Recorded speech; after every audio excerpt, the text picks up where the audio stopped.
Finding hidden PIP policies is one of the best things that you can do to make sure that your patient is getting all of the medical treatment they need to have a full recovery from their injury.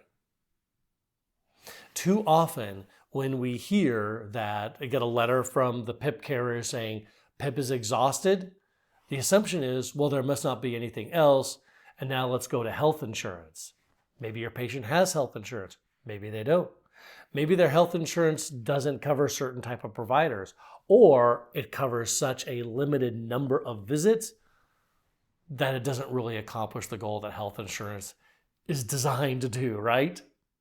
So it's important to understand.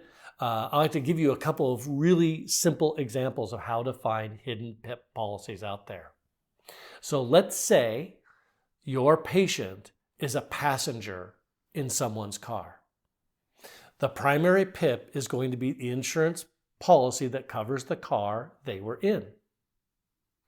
But there may be a second PIP policy you can go after. According to Oregon statute, if your patient has their own automobile insurance, once the PIP coverage for the car they're in is exhausted, they can then make a claim through their own PIP, through their own auto insurance, and get another $15,000 worth of coverage. What if then that PIP policy is exhausted? So you've gone through the insurance of the car they were in. Now you've gone through the insurance of their own auto insurance policy. If, believe it or not, if they were living with a family member at the time of the collision, an aunt, an uncle, even an adult child who has their own automobile insurance, separate from theirs, believe it or not, they can make a third PIP claim on the family members that they were living with at the time of the collision.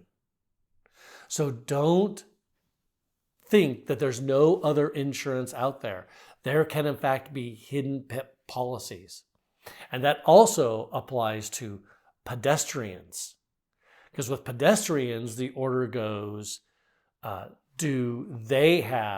your patient have PIP coverage?